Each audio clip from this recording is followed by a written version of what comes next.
The last hope dies in silence. Captain Sarah pressed her crystalline hands against the failing navigation console, watching hairline fractures spread across its surface like a spider's web of doom. The whisper of dawn groaned around her, a sound no ship should ever make, the sound of structural integrity surrendering to the inevitable. She had been a botanist once, not a starship captain. But when the Krell Dominion declared the Zephani species genetically obsolete and began their systematic cleansing operations, everyone who could breathe became whatever their people needed them to be. Behind her, the bridge crew worked in desperate silence, their bioluminescent skin flickering between pale blue and deep violet, the colors of fear and exhaustion that no Zephani could hide. The refugee ship had never been designed for the journey it had endured. 8 months ago, it had been a civilian transport, carrying Zephani families between their 3 colony worlds for holidays and trade. Now it limped through space with 180 souls aboard, all that remained of a civilization that had numbered 40 million across 3 worlds. Sarah could still see the Krell bombardment fleets in her nightmares. Sleek black vessels hanging in orbit like vultures, launching plasma missiles that turned cities to molten glass. The Zephani had no weapons, no military, no way to fight back. They had been gardeners, artists, philosophers. A peaceful species whose greatest achievement had been developing flowers that bloomed in 7 dimensions simultaneously. The Krell had destroyed them in 6 days. Captain, the quantum drive has failed completely. Her engineer, Torin, reported, his voice trembling despite his attempt at professionalism. His skin pulsed orange, the color of imminent system failure. Life support is operating at 40% capacity. Hull breaches on decks 3 through 7. We have maybe one more jump before everything fails. And even then, I cannot guarantee we will survive it. Around the bridge, the remaining crew members exchanged glances, their skin colors betraying thoughts they dared not speak aloud. They had tried to reach the Confederation of Free Worlds, a loose alliance rumored to sometimes grant asylum. But they were still 5 systems away, and every port they had approached had turned them away. The Krell had broadcast their position continuously, ensuring no one would risk harboring them. The Galactic Council had declared it a sovereign species matter, which was diplomatic language for "we will watch you die and do nothing."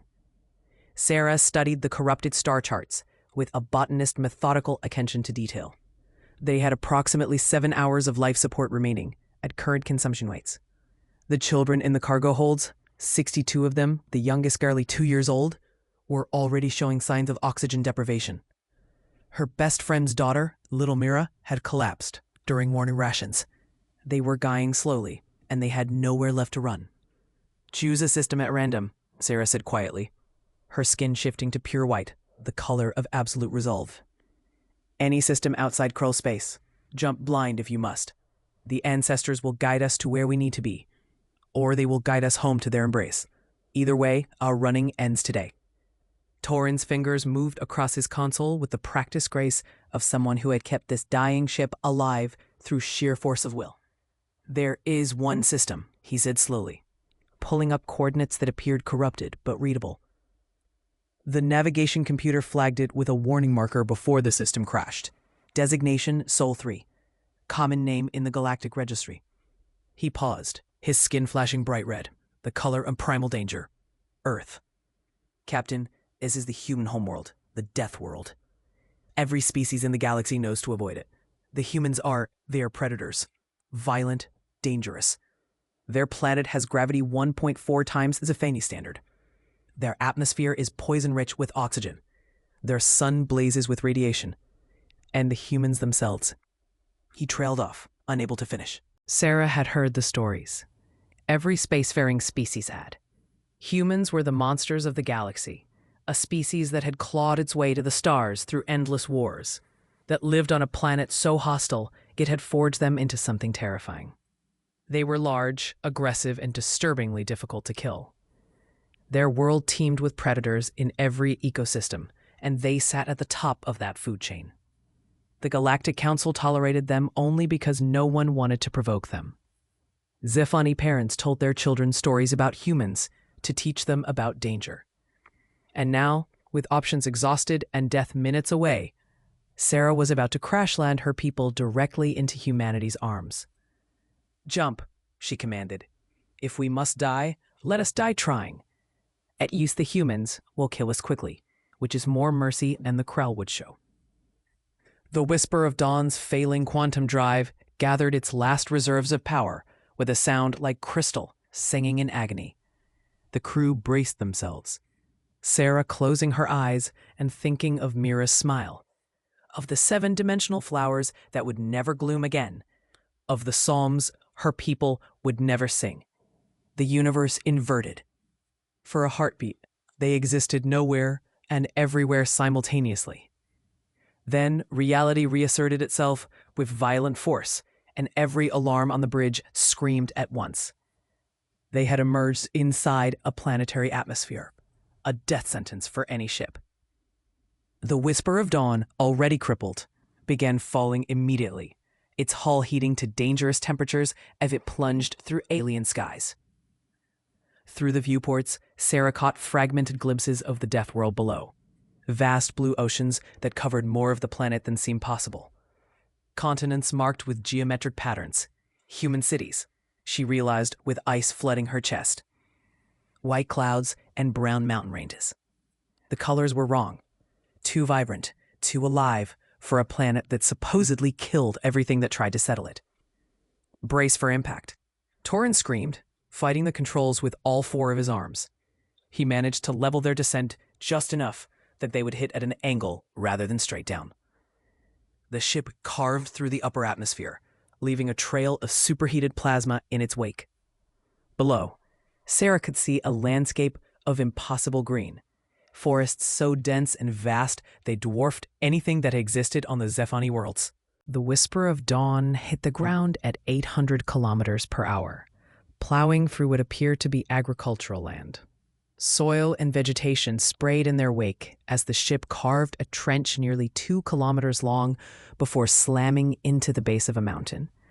The impact threw Sarah against her restraints with enough force to crack 3 of her ribs.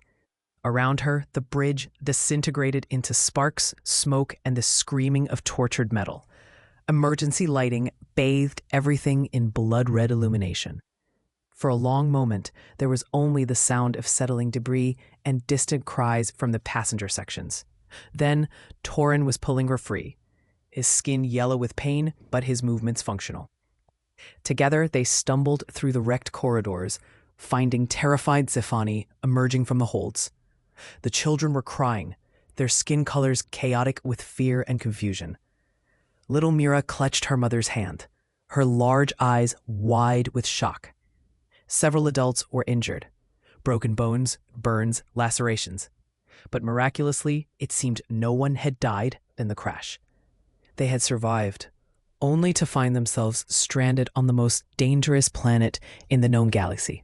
"Open the outer hatches," Sarah ordered, her voice rough with pain. "We need to evacuate before the reactor breaches. Quickly, everyone out." As the massive cargo bay doors groaned open, alien air rushed in. It was thick, almost syrupy compared to the thin Zephani atmosphere. It smelled strange, rich with scents Sarah had no words for. Earth's gravity hit them like a physical blow. Zephani, adapted to lighter worlds, felt as though invisible hands were pushing down on their shoulders, making every movement exhausting. The sunlight was intense, blazing through the opening with an ultraviolet component that made Sarah's eyes water.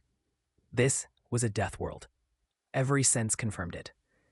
The air was too thick, the gravity was crushing. The sun was too bright, and somewhere out there were the humans, the apex predators who called this nightmare home. Sarah helped guide her people out onto the torn earth, supporting elderly Zephani and carrying children who could barely stand under the oppressive gravity.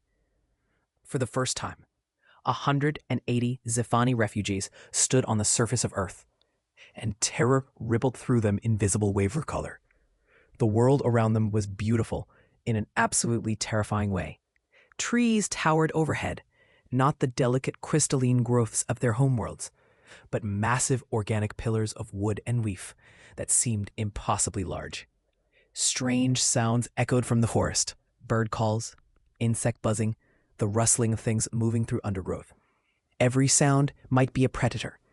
Every shadow might hide death. "Captain," one of her crew whispered, his skin flashing pure white with primal terror. "What do we do? Where can we go?" Sarah had no answer. They were injured, exhausted, stranded on a death world with no way to leave. The ship was destroyed. Their quantum drive was beyond repair. They had no weapons, no defenses, and 62 children who needed protection. Before she could formulate any kind of plan, she heard sounds in the distance. Mechanical roaring, growing louder. Voices calling out in alien language, deep guttural sounds that sent instinctive fear racing down her spine. The humans were coming. They had detected the crash. Of course they had. This was their world. They would hunt down the intruders. Sarah gathered her people close, putting herself between the children and the approaching sounds. This was how it would end, then. They had escaped the Krell's methodical genocide, only to crash on a world of predators. She began mentally preparing the words she would use to beg for mercy, specifically for the children. Perhaps the humans would kill the adults quickly and spare the young. It was a slim hope, but the only one she had. A forest at the edge of the crash site rustled, and then the first human emerged. Sarah's skin flashed pure white, and several of her people collapsed to their knees in terror. The predators who gave blankets. The creature was massive, easily twice Sarah's height, with a heavy, muscular build that spoke of dense bone and flesh adapted to this crushing gravity. It wore bright yellow coverings marked with reflective strips, and it carried equipment she did not recognize. Its face was covered with transparent material. Protection, she realized. And as it stopped at the edge of the crash site, she saw its eyes widen. More humans emerged behind it, driving wheeled vehicles and carrying strange devices. They wore similar yellow coverings, and they moved with the efficient coordination of a pack predator species. Sarah forced herself to stand upright, despite the pain in her ribs, despite the terror making her skin pulse white blue white in rapid succession. The lead human slowly raised its hands, palms forward, in a gesture Sarah did not understand. Then it spoke, its voice surprisingly gentle considering its size. The words were incomprehensible, a string of alien phonemes that her translator chip struggled to process. But the tone was not threatening. It was careful, cautious, almost concerned. Another human approached, this one smaller and carrying a device that it activated with quick manipulations. A mechanical voice emerged, speaking in heavily accented but recognizable galactic common. "Do not be afraid. We are emergency services. Are any of you injured?" Sarah's skin cycled through confusion, disbelief, and lingering terror in rapid flashes of color. Emergency services? These were humans, Deathworlders, apex predators, the monsters of the galaxy. They should be attacking, not asking if anyone was injured. Yes, she managed, her voice translator struggling with the unfamiliar linguistic structure. "Many injured. Ship reactor may fail. We have children who need help. Please." She stopped, unsure what she was even pleading for. The humans moved into immediate action, but nothing like the violence Sarah had feared. They approached slowly, carefully, always keeping their movements visible and non-threatening. They wore gloves and boots, she noticed.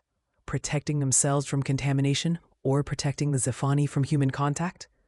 Some humans began scanning the Whisper of Dawn with handheld devices, while others brought forward large containers. One human, a female, Sarah realized by the voice, approached the group of Zephani children.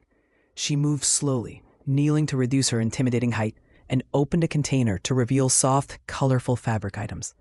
She wrapped one around Mira, who was shivering in the alien environment. It was a blanket. The human was covering the frightened child with a blanket. The gesture was so unexpected, so gentle, that Sarah felt her ribs grinding as she drew a sharp breath. More humans arrived in a steady stream over the next hour. Vehicles with wailing sirens that Sarah's translator identified as ambulances. Aircraft descended with impossible precision, their engines screaming but their landings soft. And more humans, dozens of them, bringing medical equipment, food that their portable scanners confirmed was compatible with Zephani biology, and, most incredibly, hot beverages in containers that could be held for warmth. Sarah watched in stunned disbelief as the most feared species in the galaxy carefully triaged her people's injuries, set up climate-controlled shelters to protect them from Earth's harsh environment, and gently coaxed terrified Zephani children into accepting warm drinks and sweet foods. A human male approached her, older than the others, with silver coloring in his head hair and deep lines around his small eyes. He wore a different uniform from the emergency responders, marked with symbols of authority, and he carried himself with unmistakable command presence. "I am Fire Chief Thomas Brennan," the translation device rendered in his deep voice. "You are safe now. We are preparing transport to take your people to proper medical facility and shelter. Can you tell me where you came from?" Sarah felt everything catch up to her at once. The 8 months of desperate flight, the destruction of her worlds, the terror of the crash, and the absolute impossibility of what was happening. These were humans, Death Worlders. They should be tearing her people apart, not offering them hot chocolate and medical care. "We are Zephani," she said, her skin cycling through every color of profound confusion. "Refugees from the Krill Dominion's cleansing campaign. Our ship failed. We did not mean to come here. We did not mean to trespass on your world. We know what humans are. We know you are predators. Please, if you must kill us, at least spare the children. They are innocent. They have done nothing wrong." Chief Brennan's expression shifted to something Sarah could not read. His alien features were too different from Zephani physiology to interpret clearly. But his tone remained gentle, almost sad. "You did not trespass. You crashed. There is a difference." He paused, glancing back at his team as they worked efficiently to help the refugees. "And you are safe here. I promise you that. We are not going to kill anyone. We are going to help you." Sarah's skin finally settled on pale blue, the color of tears, as 8 months of terror finally broke through her defenses. "We have nowhere else to go," she whispered, her voice cracking. "The entire galaxy has turned us away. 13 worlds refuse us sanctuary. The Galactic Council declare us Krell property. We are the last. These 180 are all that remain of 40 million. We are extinct, and we have nowhere left to run." Chief Brennan nodded slowly, and when he spoke again, there was something hard beneath the gentleness. Something that reminded Sarah that for all their unexpected kindness, these were still apex predators from a death world. "Then I suppose," he said quietly, "you will stay here. Earth does not turn away people asking for help. That is not who we are." Around them, the rescue operation continued with practiced efficiency. Human medics were treating Zephani injuries with equipment that looked frighteningly advanced. Engineers were working on the Whisper of Dawn, ensuring the reactor was safely shut down. Other humans were distributing blankets, food, and water. Children from both species were staring at each other with the universal curiosity of the young. And Sarah realized with dawning wonder that they had not crashed on a world of monsters. They had crashed on a world of people who had simply decided that helping was more important than hating. The world watches. The news spread across Earth at the speed of modern communication. Within 6 hours of the crash, footage of Zephani refugees was playing on every major news network across the planet. The images were striking. Small, crystalline-skinned beings wrapped in emergency blankets, their bioluminescent bodies glowing with fear and exhaustion. Surrounded by the massive forms of human first responders who moved with surprising gentleness. News anchors struggled to pronounce Zephani correctly. Experts were rushed onto television to explain the situation. Social media exploded with a hashtag that would define the moment. Hashtag no one gets left behind. Within 12 hours, the first vigils began. Citizens of the small Montana town nearest the crash site organized food drives, clothing donations, and offers of temporary housing. Children drew pictures of Zephani and humans holding hands. Schools planned cultural exchange programs before anyone even knew if the refugees would be allowed to stay. Within 24 hours, the phenomenon had gone global. Offers of help poured in from every continent. Religious leaders called it a moral imperative. Scientists were fascinated by the biological differences. Artists were inspired by the bioluminescent beauty of Zephani skin colors. And politicians began to realize that this was not just a refugee crisis. It was a defining moment that to test humanity's values on a galactic stage. the situation reached a United Nations headquarters in New York with unprecedented speed. Ambassador Marcus Rivera stood at the window of his office, looking out over the Manhattan skyline as dawn broke across the city. He was 48 years old, with dark hair graying at the temples and the careful posture of someone who had spent 20 years navigating the treacherous waters of galactic diplomacy. He had been Earth's primary liaison to the Galactic Council for the past 5 years, managing humanity's delicate position as the newest and strangest member of the interstellar community. He had dealt with trade disputes, territorial negotiations, and cultural misunderstandings. He had never dealt with anything quite like this. Behind him, his assistant, Sarah Kim, was organizing the flood of incoming communications. The Secretary General wants a briefing at 10 a.m. The Zafani have been moved to a secure medical facility in Helena. Initial medical assessments show severe malnutrition, radiation exposure from extended space travel, significant psychological trauma, but nothing immediately life-threatening with proper care. The children are responding well to treatment. And the ship. She hesitated. It's a total loss, Ambassador. Our engineers have examined it. It's not going anywhere. The quantum drive is completely destroyed. Even if we wanted to send them away, they have no way to leave. And the Quell? Rivera asked without turning from the window. Sarah's voice tightened with controlled anger. That's the other thing. I pulled the records from the galactic database. Everything Captain Sarah told us checks out. The Krell Dominion declared the Zafani species genetically obsolete 4 years ago. It's a formal designation under their efficiency protocols. Basically, they identify the Zafani as consuming resources without providing sufficient value to galactic civilization. 3 worlds, 40 million individuals, eliminated in a systematic extermination campaign. Plasma bombardment from orbit. No brown forces, no occupation, just erasure. Rivera closed his eyes. He had heard of the Krell's efficiency protocols, but had never encountered survivors before. These 180 are all that remain? We think so. There might be other small refugee groups scattered across the galaxy, but if there are, they're hiding well. The Galactic Council classified the Zafani as Krell subjects and ordered all member species to deny them asylum under Statute 47B, non-interference in sovereign species matters. On what legal grounds? Rivera's voice was dangerously quiet. The Council determined that the Krell have legal authority over their own subject populations, including the authority to eliminate them if deemed necessary for resource management. Rivera turned from the window, his expression ascertaining. And the other Zafani worlds? Captain Sarah mentioned 13 worlds refused them asylum. Sarah nodded grimly, all afraid of Krell retaliation or Council sanctions. Some actually tried to arrest the refugees to turn them over. The Whisper of Dawn has been running for 8 months, jumping from system to system, always one step ahead of pursuit. They were trying to reach the Confederation of Free Worlds, but they never made it. She paused. Ambassador, we need to decide what to do with these people. The Krell will demand their return. They always do. Return them to what? Their deaths. Rivera shook his head sharply. Not happening. The legal situation is complex. Earth is not a full council member. We're still an observer state. We have trade agreements and diplomatic relationships worth trillions of dollars that could be jeopardized if we refuse to comply with council law. The economic impact could be severe. Some analysts are projecting recession if we're cut off from galactic markets. Rivera moved his desk, pulling up files on his computer with sharp, angry motions. Then we'll deal with the economic consequences. Give me everything we have on refugee law, both Earth and galactic precedents. And contact Admiral Zhang at Fleet Command. I want to know our military options if this turns ugly. Sarah hesitated at the door. Ambassador, the public response has been overwhelming. There are already protests forming, thousands of people demanding we protect the Zafani. Social media is exploding. The No One Gets Left Behind movement has gone viral.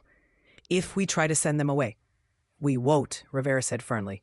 But we need to be prepared for what comes next. The Krell don't take defiance well, and the Council likes to make examples of species that don't follow their rules. This is going to get complicated. The Predator's ultimatum. The Krell warship Crimson Justice dropped out of faster-than-light travel at the edge of Earth's solar system, exactly 68 hours after the crash. It was an impressive vessel by any standard.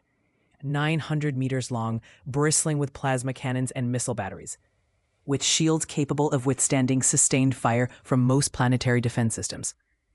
It bore the scars of previous campaigns, blasts scoring along the hull, patched armor sections, the visible evidence of a ship that had seen real combat. It broadcast its presence with undisguised arrogance, a clear message that the Krell Dominion did not negotiate from a position of weakness. Commander Thex stood on the bridge of his warship, studying the blue-green world on his tactical display with cold satisfaction. Humans. Of course the fugitives had crashed on the death world. It was almost poetic, prey fleeing directly into the jaws of another predator. Thex was a career officer of the Krell Dominion, a species that had maintained its position as a regional power for 500 years through superior military technology and ruthless efficiency. He was tall even by Krell standards, nearly 3 meters, with dark scales marked by the ritual scarring that indicated his command rank. His species had evolved as apex predators on a high-gravity world, and they had carried that predatory instinct into space. He had been personally assigned to hunt the Whisper of Dawn after the refugees had evaded 3 other Krell pursuit vessels. It had become a matter of pride. These plant-growing, poetry-writing Zephani had made the Dominion look foolish, and that could not be tolerated. Now they had delivered themselves to a world where his legal authority was technically unquestionable. Earth was only an observer state, not the full council member. They were bound by council law, whether they liked it or not. Hail the human government, he ordered his communications officer. Inform them of our presence and demand the immediate return of the Zephani fugitives under Galactic Council Statute 47B. Be polite, but make it clear this is not negotiable. The response came within 15 minutes, routed through several diplomatic channels before reaching Thex directly. A human male appeared on his screen, smaller than Thex, but with that unsettling predator directness in his eyes that all humans seemed to possess. It was one of the things that made other species nervous around them. Humans looked at you like they were calculating whether you were food or competition. Commander Thex, the human said, the translation rendering his words into Krell Standard. I am Ambassador Marcus Rivera, representing the United Nations of Earth. I understand you wish to discuss the Zephani refugees who crashed on our world. The politeness was expected, but Thex heard the subtle steel beneath it. Humans had a reputation for speaking softly while preparing for violence. You are harboring 180 Zephani fugitives who are legally subjects of the Krell Dominion, Thex replied formally. Under Galactic Council Statute 47B regarding refugee status and non-interference in sovereign species matters, they must be immediately remanded to Krell custody. I have warrants for their arrest and extradition. This is not a negotiation. It is a legal requirement under the laws you agreed to follow when you joined the galactic community. Rivera's expression did not change. I am aware of Statute 47B, Commander. I am also aware that Earth is an observer state, not a full signatory to all Council regulations. We maintain sovereignty over who we grant sanctuary to within our own system. The Zephani refugees have formally requested asylum on Earth. We are evaluating their petition according to our own laws and ethical standards.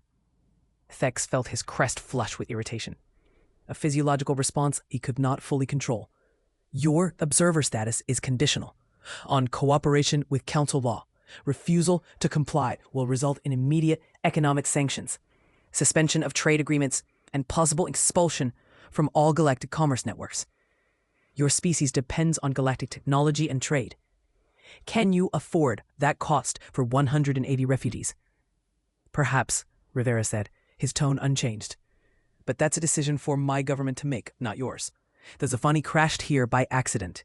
They asked for our help, and Earth does not turn away people asking for help, regardless of the economic consequences. They are criminals under Krell law, Thex snapped, losing patience with human obstinance. What crime have they committed? The question caught Thex off guard. They fled legal judgment. They resisted lawful extermination operations. Extermination operations. Rivera's voice went very quiet, very cold. Commander, I have reviewed the records. The Krell Dominion bombarded 3 inhabited worlds, killing 40 million beings whose only crime was existing in a way you deemed inefficient. You pursued the survivors across 13 systems, ensuring no one would grant them sanctuary. You hunted refugees, civilians, children, like animals. And now you come to my world and call it lawful? He leaned forward slightly. If that's your definition of lawful, Commander, then I suggest our legal systems are fundamentally incompatible. Thex felt anger building in his chest. This human dared to lecture him on law? Your opinion is irrelevant. The Council has ruled on this matter. Every member species has agreed. You are bound by that decision. The Council ruled without consulting us. We were not party to that decision, and we are not bound by it. Rivera's expression hardened. Commander, I'm going to be very clear with you. Those refugees crashed here by accident. They are injured, traumatized, and terrified. We are providing them with medical care, shelter, and protection. That is not negotiable. If you wish to file a formal complaint with the Galactic Council, that is your prerogative, but you will not be taking them from our world. You are making a serious mistake, Thex said, his voice dropping to a low growl. The Prel Dominion will not forget this insult. You risk economic isolation, political consequences, and what, Commander? Military action?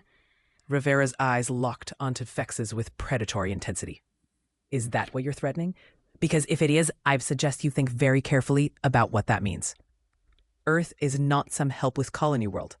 We are a unified planetary government with a military specifically designed to protect our sovereignty. If you want a war over refugees, we'll give you one. But I promise you, it won't end the way you expect. The transmission ended abruptly, leaving Thex staring at a blank screen. For a long moment, he simply stood there, processing the conversation. No species had defied the Krells so directly in decades. Most bent immediately when threatened with the Dominion's military might. But humans were different. They were Deathworlders themselves, apex predators from a planet that killed most visitors within days. They had no concept of backing down from a fight. Thex made his decision. Tactical, plot a course to optimal bombardment range. Weapons, prepare the plasma batteries. Communications, send a final ultimatum to the human government. They have 6 hours to surrender the fugitives, or we will take them by force. When predators fight predators. The emergency session of the UN Security Council convened at 3 p.m. Eastern Time, attended by representatives from all permanent and rotating member states, as well as key figures from Earth's military establishment. Secretary General David Okonkwo presided over the session with grim efficiency. He was a former Nigerian diplomat, 59 years old, with a reputation for principled decision-making that had sometimes put him at odds with more pragmatic politicians. Today, that principled nature would be tested like never before. The situation is this, he began without preamble. We have 180 Zafani refugees who crashed here by accident. They are victims of genocide, hunted across the galaxy, and they have asked for our protection. The Krell Dominion demands their return. The Galactic Council supports that demand, and a Krell warship is currently approaching Earth with what we believe is hostile intent. The question before us is simple. Do we surrender these refugees to their deaths to maintain our galactic relationships, or do we protect them and face the consequences? The Chinese representative spoke first. The economic impact of isolation from galactic markets would be catastrophic. We have integrated supply chains, technology exchanges, and trade agreements worth trillions of yuan. Can we afford to jeopardize that for 180 individuals? Can we afford not to? The Brazilian representative countered.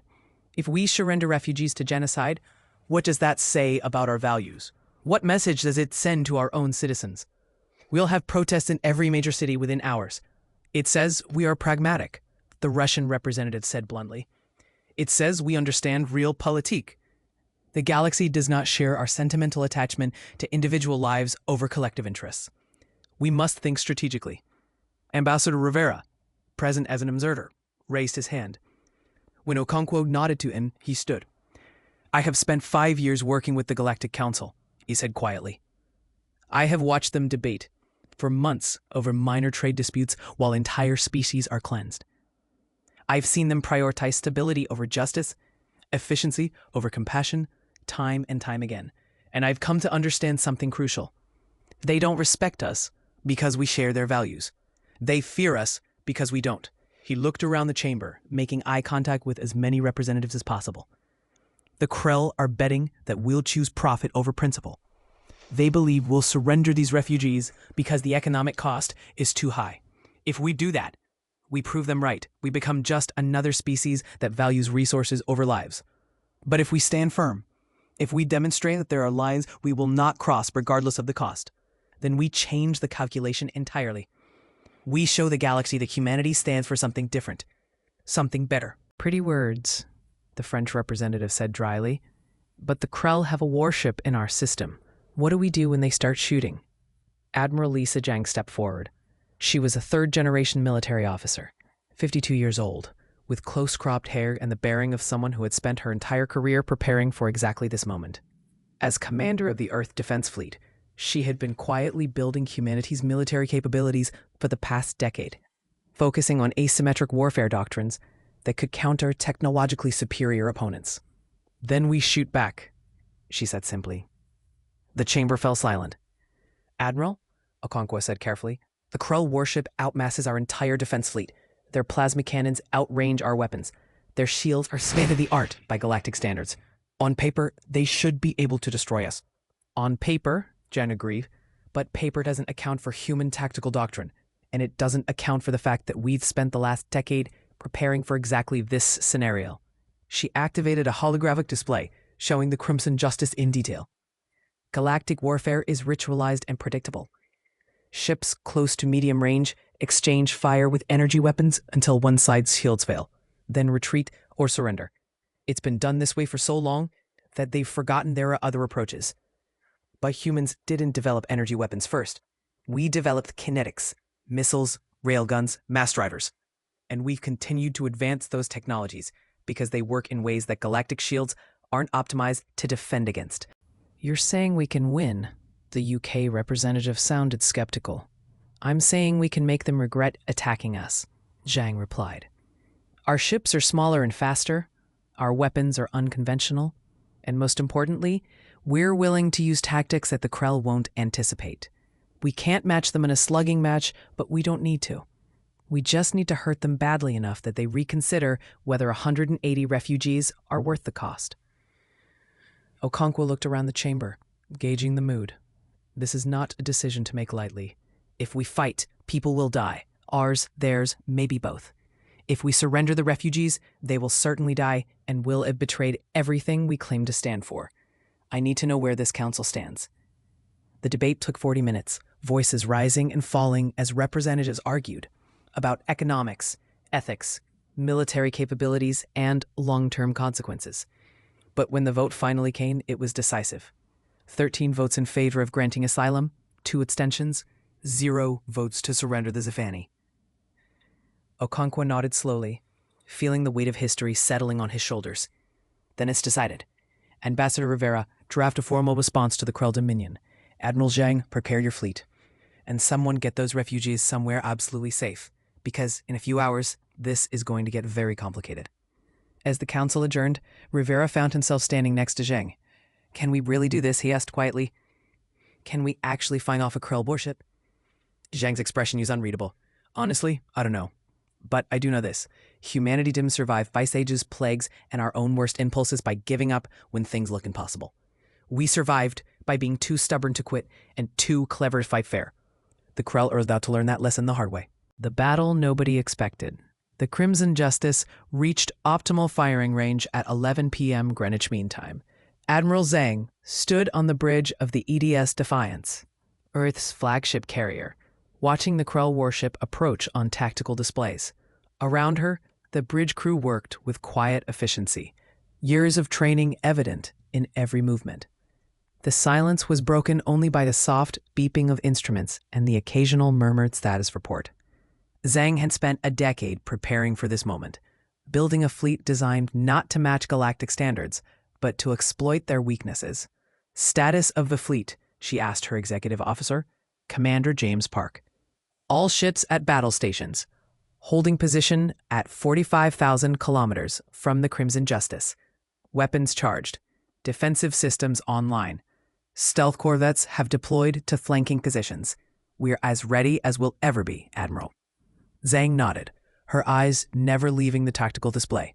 The Earth Defense Fleet consisted of 5 carriers, 35 escort vessels ranging from heavy cruisers to fast attack corvettes, and 8 experimental stealth ships that didn't officially exist in any public records. They were outnumbered in terms of raw tonnage by the single Krell warship, but Zhang hadn't built this fleet to fight fair.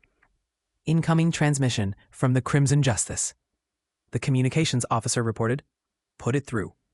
Commander Fex appeared on the main screen, his scaled face radiating contempt. "Human Admiral, your 6 hours have expired. You have failed to deliver the Zafani fugitives. This is your final opportunity. Surrender them now, or I will take them by force. Your primitive fleet cannot stand against Krell military power. I will destroy your ships, bombard your planet, and extract the fugitives from whatever hole they're hiding in. Your defiance accomplishes nothing except unnecessary death." Zhang felt a cold calm settle over her, the same feeling she got before every major operation. "Commander Thex, I'm going to give you one chance. Turn your ship around and leave this system.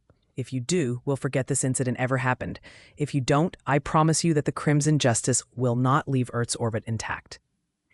Thex laughed, a harsh, rasping sound that the translator rendered with disturbing clarity. "You are either incredibly brave or incredibly stupid. Let us discover which." The transmission ended. "All ships, this is Defiance Actual," Zhang broadcast on the fleet-wide channel. "The Krell have chosen to engage. Execute battle plan Mongoose on my mark. Stay sharp, stay focused, and remember your training. Make every shot count." The Crimson Justice opened fire first, its plasma cannons launching brilliant lances of superheated matter across the space between ships. It was an impressive display, the kind of overwhelming firepower that had cowed dozens of species into submission. Each plasma bolt carried enough energy to vaporize a small asteroid, and they came in rapid succession, dozens per second, creating a deadly web of fire.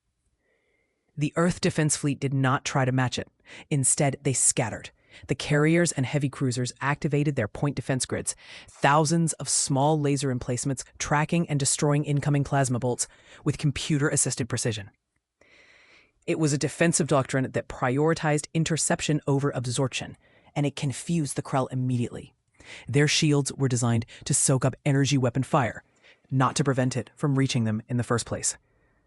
Simultaneously, the fast attack corvettes accelerated to speeds that would have been reckless by galactic standards, their crews enduring crushing G-forces as they danced through the Krell's firing solutions with aggressive maneuvering. On the bridge of the Crimson Justice, Fex watched his tactical display with growing confusion. The humans weren't engaging properly. They were evading, scattering, using thrust-to-weight ratios that should have crushed their crews with acceleration. How were they surviving those maneuvers? "Target the largest human vessel," he ordered. "Concentrate all forward batteries. Overwhelm their defenses." The Crimson Justice weapons focused on the Defiance, hammer blows of plasma that should have overwhelmed any defense. But the human carrier's point defense network was unlike anything Fex had encountered. Instead of a shield that absorbed energy until it failed, it used thousands of individual interception points that simply destroyed incoming fire before it could impact. And while his attention was focused on the carrier, the human corvettes closed to point-blank range from 3 different vectors. "Firing solution achieved," Commander Park reported calmly. "All vessels report METI. Mass driver batteries locked on target." "Fire," Zhang ordered. The Earthships opened fire with railguns and mass drivers, weapons that accelerated physical projectiles to significant fractions of light speed. Tungsten penetrators, each one weighing several tons, moving at 20,000 kilometers per second, simply punched through the Crimson Justice's shields like they weren't there. The first impact struck the Krell ship's hull with devastating effect. Kinetic energy converted to heat and shock, tearing through armor that was designed to ablate plasma but had no defense against hypersonic solid shot moving with planet-cracking momentum. Secondary explosions bloomed across the Krell ship as power conduits ruptured and fuel lines detonated. Atmosphere vented from a dozen hull breaches, visible as glittering clouds of frozen vapor in the starlight. On the Crimson Justice's bridge, Fex stared at his damaged displays in disbelief. In less than 30 seconds, His ship had taken more damage than in its last 6 engagements combined. Warning lights blazed across every station. Hull breaches on 9 decks. Main plasma batteries offline. Shield generators failing. How were these primitive humans doing this? Evasive maneuvers, he roared. But the Crimson Justice was built for slugging matches, not agility. It had the maneuverability of a small moon, designed to absorb punishment and dish it out in return. It couldn't escape the swarm of human corvettes that danced around it, each firing precise bursts from their mast drivers, each shot finding gaps in the weakened shields and punching through armor that had never been tested against kinetic weapons. "Admiral," his tactical officer said, voice tight with barely controlled panic, "shields are failing across all sections. We've lost weapons control on the port side. Life support is compromised on multiple decks. Engineering reports the main reactor is destabilizing. Sir, we need to withdraw immediately or we're going to lose the ship." Thex felt something he hadn't experienced in 25 years of military service. Fear. Another transmission cut through the chaos. Admiral Zhang's voice, calm and professional. "Commander Thex, you have one chance to leave this system alive. Stand down all weapons. Transfer emergency power to your engines and jump out immediately. You have 60 seconds to comply. If you do not, my fleet will reduce your ship to debris. This is your only warning." It was the most humiliating moment of Thex's life. But as he looked at the tactical display, at the damage reports scrolling faster than he could read them, at the human ships circling his crippled vessel like sharks around wounded prey, at the reality that his technologically superior warship had been torn apart in less than 5 minutes, he realized he had no choice. The Krell had underestimated humanity catastrophically. They had believed their own propaganda about primitive death worlders with crude technology, and it had nearly cost him his ship and his life. "Cease fire," he ordered quietly, each word tasting like ash. "Divert all power to engines and jump systems. Communications, send emergency distress signal to Krell Command. Inform them that Earth is more dangerous than assessed. Recommend immediate me-assessment of threat level." The Crimson Justice limped out of Earth's system 2 hours later, trailing debris and venting atmosphere from 17 hull breaches. Its shields were completely offline, its weapons were destroyed, and its commander's career was effectively over.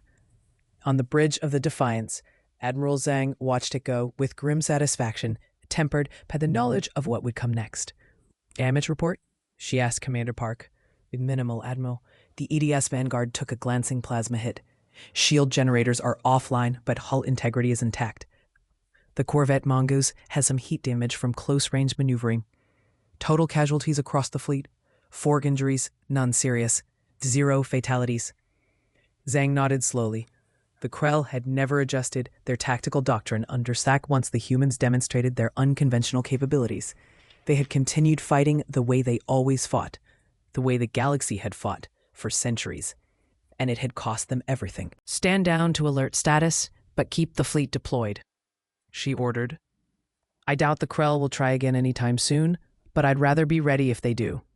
And someone get me a damage assessment on the Crimson Justice before they jumped. I want to know exactly how much hurt we put on them." As the adrenaline began to fade, Zhang allowed herself a moment of reflection. They had just defeated a technologically superior opponent through unconventional tactics, intimate knowledge of their own capabilities, and a willingness to fight in ways the enemy didn't expect. It was the most human approach to warfare possible. But the victory came with a price. Earth had just declared to the galaxy that it would defend refugees with military force. The consequences of that declaration were only beginning. The galaxy learns a new word: sanctuary. The news of Earth's victory over the Crimson Justice spread through the galaxy at the speed of faster-than-light communication. Within 24 hours, every species in the galactic community knew that humanity, the young, primitive Death Worlder species, had defeated a Krell Dominion warship in direct combat. Within 48 hours, the story had been analyzed, debated, and dissected by military strategists across 100 worlds. And within 72 hours, something unprecedented began to happen. Refugee ships started changing course toward Earth.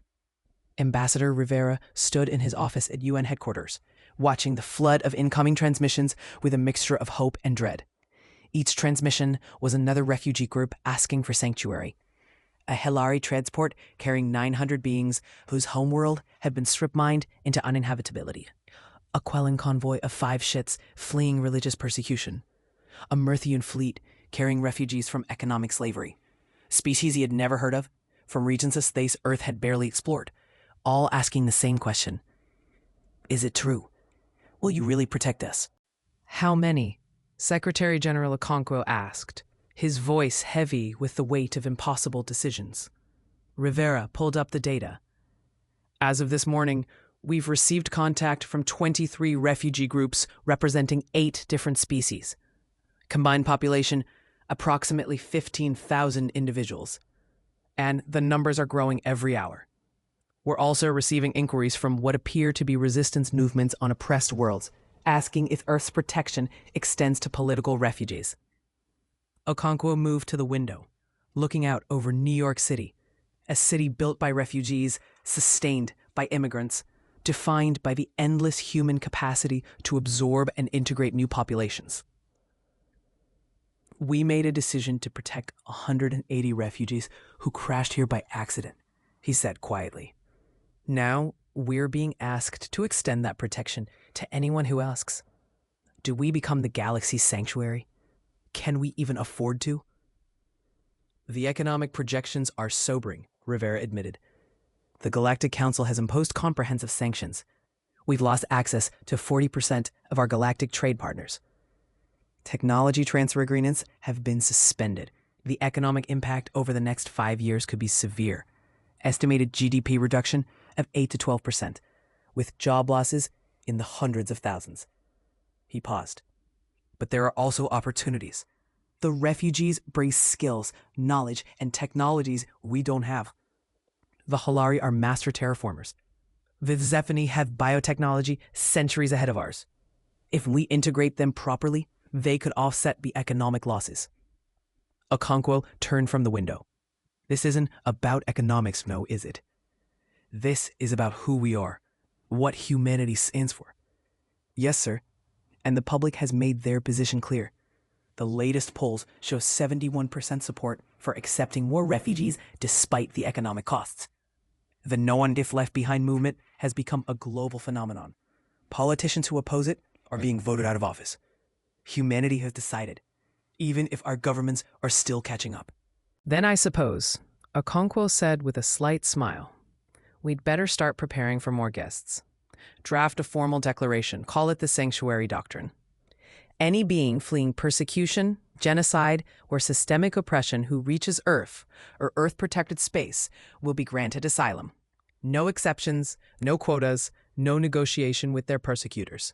Make it clear this is a fundamental principle, not a negotiating position. Rivera felt something shift in his chest, a mixture of pride and terror at what they were about to unleash. Sir, this will set us against the entire established order of the galaxy. We'll be challenging centuries of precedent. Good, Okonkwo replied. The established order watches species die and does nothing. It's time someone challenged it. Get me Admiral Zhang. We'll need military protection for incoming refugee ships. And contact the Department of Immigration. They're about to have the busiest decade of their careers. Building home for the homeless. The first additional refugee ship arrived 1 week after the battle. The Hilari Arkship, Eternal Wanderer, had been nomadic for 3 generations, carrying 1,200 beings whose homeworld had been destroyed by resource extraction 80 years ago. They entered Earth's orbit with their ancient engines barely functional, broadcasting their desperate hope on all frequencies.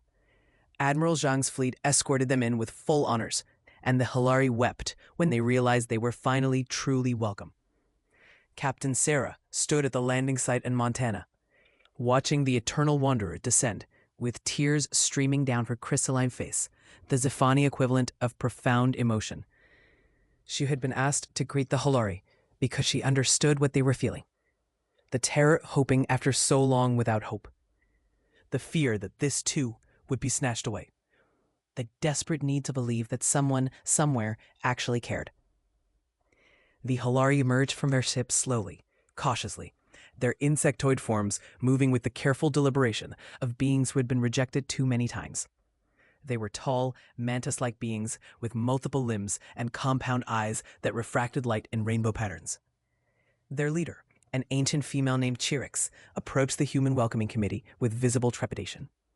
"We have been refused sanctuary at 47 worlds," she said through her translator, her voice clicking and buzzing beneath the mechanical rendering. "Why would Earth accept us when no one else would?"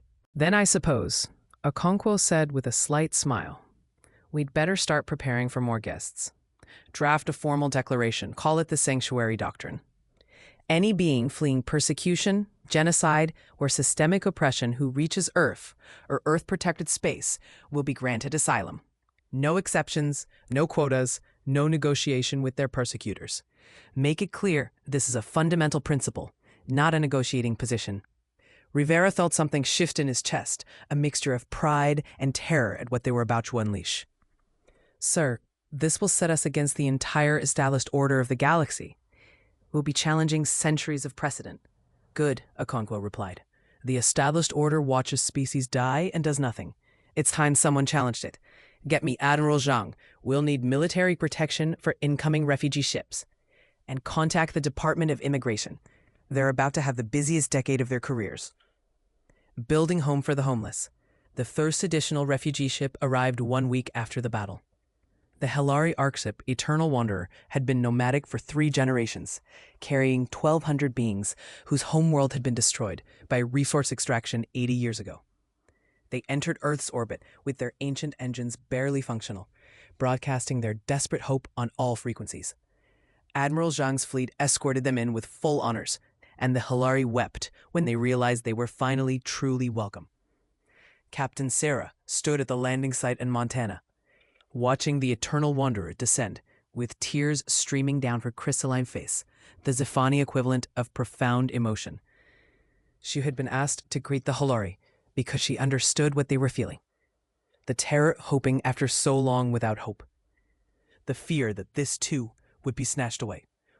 The desperate need to believe that someone, somewhere, actually cared. The Helari emerged from their ship slowly, cautiously, their insectoid forms moving with the careful deliberation of beings who had been rejected too many times. They were tall, mantis-like beings with multiple limbs and compound eyes that refracted light in rainbow patterns. Their leader, an ancient female named Chirix, approached the human welcoming committee with visible trepidation. "We have been refused sanctuary at 47 worlds," she said through her translator, her voice clicking and buzzing beneath the mechanical rendering. "Why would Earth accept us when no one else would?" Fire Chief Brennan, who had become something of a spokesman for human refugee relations, smiled gently. "Because you need help, and helping people is what we do. Welcome to Earth. We've prepared settlement areas in Australia, arid regions that we think will match your environmental needs. We'll provide resources to help you get established, and we hope you'll share your knowledge with us in return. But mostly, we just want you to be safe." Chirix's compound eyes seemed to shimmer, the Helari equivalent of tears. "For 80 years we have wandered. Our children have known nothing but ship corridors and rejection. You offer us land? A place to actually settle?" "We offer you home," Brennan replied simply. "It might take time to adjust, and there will be challenges, but you're not wandering anymore. You're here and you're staying." Over the following months, more refugee ships arrived. Each brought new challenges: language barriers, biological incompatibilities, cultural misunderstandings, and the endless logistics of integrating alien populations into human society. The Quellan needed higher humidity and couldn't tolerate Earth's direct sunlight. The Murthians were herbivores who found human agricultural practices wasteful and destructive. The Varani struggled with Earth's heavy gravity even after months of adaptation therapy. But each arrival also brought new possibilities. The Helari taught humans terraforming techniques that could green deserts within decades instead of centuries. The Zephani shared biotechnology that revolutionized medicine. Their understanding of cellular repair was so advanced that diseases Earth had struggled with for generations suddenly became treatable. The Murthians introduced agricultural methods that increased crop yields by 40% while using half the water. the Quellen brought artistic traditions that inspired human creativity in unexpected ways. Dr. Lisa Nakamura, who had been appointed as Director of Interspecies Integration, found herself managing the most complex social experiment in human history.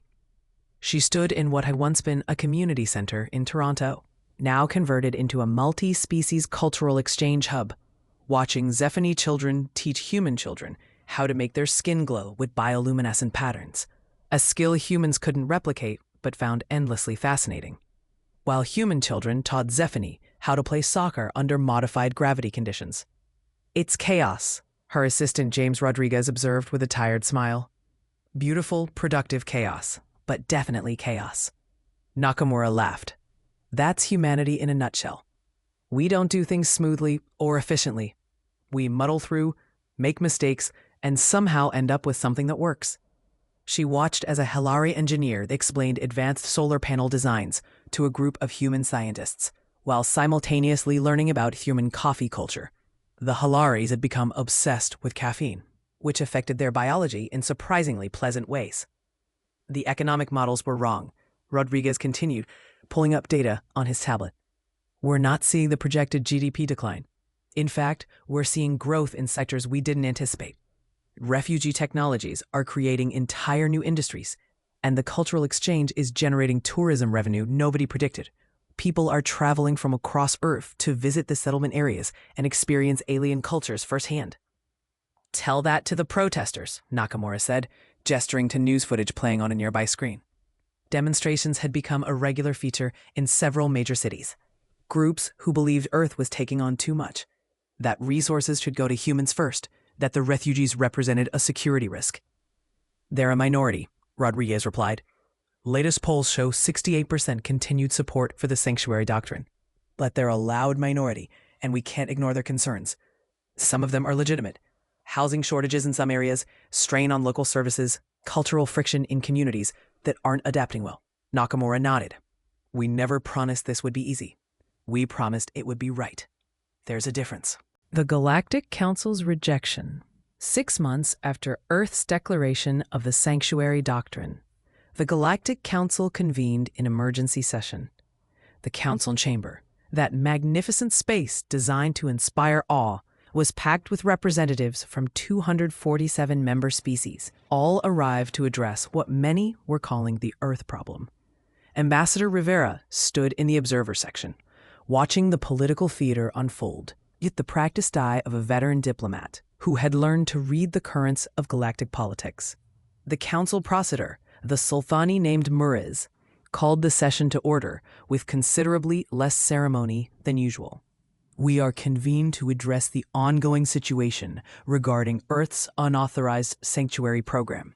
Ambassador Rivera, you stand accused of multiple violations of Galactic Council law.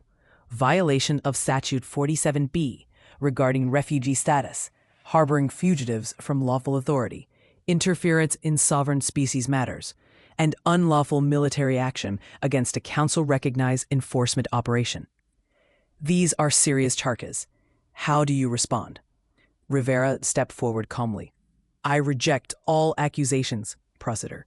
Earth has violated no laws that we agreed to follow. We are an observer state, not bound by every council statute. We granted asylum to beings fleeing genocide, an act protected under the Universal Rights Declaration that even this council claims to uphold. And our military action was purely defensive against a warship that explicitly threatened to bombard our planet. We have broken no legitimate laws. We have simply refused to be complicit in atrocities." The Krell representative, a different officer now, since Thex had been quietly removed from his position, stood abruptly. "The humans speak of atrocities, but they harbor criminals and fugitives. They shelter beings who rightfully belong under our authority. Their defiance undermines the entire foundation of galactic order." "Order built on genocide is not order," Rivera shot back. "It's tyranny dressed in bureaucratic language, and humanity will not be party to it." A murmur ran through the chamber, some species shocked by the directness, others quietly supportive. The Threxian representative from the industrial world stood. "The economic consequences of Earth's actions are significant. Trade disruptions, supply chain breakdowns, market instabilities. The humans are causing chaos for their sentimental principles. How long can they sustain this? How long before their own citizens demand a return to normalcy? As long as it takes, Rivera replied. Humanity has endured worse than economic sanctions. We've survived ice ages, world wars, plagues, and our own worst impulses. We'll survive this. The question isn't whether we can sustain our principles. It's whether this council can survive losing its moral authority. He activated his holographic projector, filling the center of the chamber with images, not of destruction this time, but of hope. Zephani children playing with human children. Hilari engineers working alongside human scientists. Quellan artists teaching in Earth schools. Mixed communities where multiple species lived, worked, and built lives together. This is what your statutes prevent, Rivera said quietly. This is what your order sacrifices. These are beings who are condemned to death by your laws, your procedures, your careful bureaucratic processes that prioritize stability over lives. We offered them something different. We offered them home. And yes, it's messy. Yes, it's expensive. Yes, it's complicated. But it's also right, and we will not apologize for it. The chamber erupted into debate, but Rivera noticed something important. The debate wasn't unanimous anymore. The Varani representative stood, her bioluminescent patterns glowing with emotion. The humans saved my species from extinction. These criminals the Krell speak of are children, artists, teachers, beings whose only crime was surviving. I stand with Earth. One by one, other representatives began to stand. A Murthian delegate, a Quellan observer, a Hilari representative who had literally traveled to the council chamber for the first time in 80 years just to make this statement. Species who had been helped by Earth, who had seen what the sanctuary doctrine actually meant, who had decided that humanity's vision was better than the council's status quo. Not many, perhaps 30 out of 247, but enough to show that Earth was not alone. Enough to show that the galaxy's carefully maintained consensus was cracking. MERS watched this development with visible alarm. The council operated on consensus and careful balance. Fractures like this could undermine the entire system.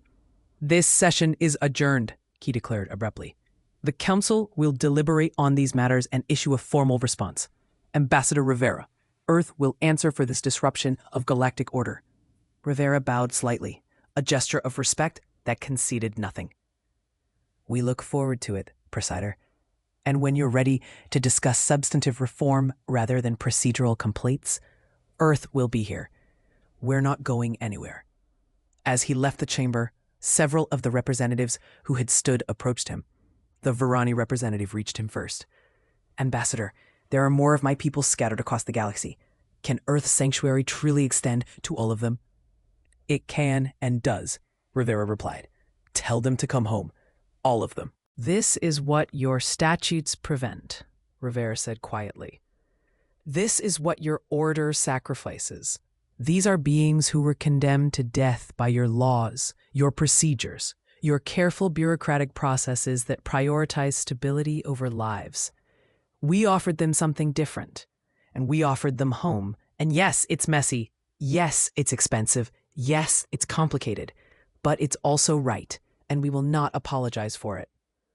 The chamber erupted into debate, but Rivera noticed something important.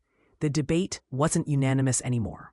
The Varani representative stood, her bioluminescent patterns glowing with emotion. The humans saved my species from extinction, but these criminals the Krell speak of are children, artists, teachers, beings whose only crime was surviving. I stand with Earth. One by one, other representatives began to stand. A Murthian delegate, a Quellan observer, a Hilari representative who had literally traveled to the council chamber for the first time in 80 years just to make this statement.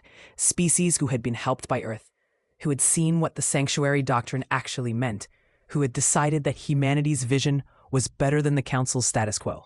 Not many, perhaps 30 out of 247, but enough to show that Earth was not alone. Enough to show that the galaxy's carefully maintained consensus was cracking. MERS watched this development with visible alarm. The council operated on consensus and careful balance. Fractures like this could undermine the entire system. This session is adjourned, he declared abruptly. The Council will deliberate on these matters and issue a formal response. Ambassador Rivera, Earth will answer for this disruption of galactic order. Rivera bowed slightly, a gesture of respect that conceded nothing. We look forward to it, Presider. And when you're ready to discuss substantive reform rather than procedural complaints, Earth will be here. We're not going anywhere. As he left the chamber, several of the representatives who had stood approached him. The Varani representative reached in first. Ambassador, there are more of my people scattered across the galaxy. Can Earth's sanctuary truly extend to all of them? It can and does, Rivera replied. Tell them to come home. All of them. He paused, his expression growing more serious. But I need to be honest with you, Captain. The costs have been real. We've lost significant economic ground.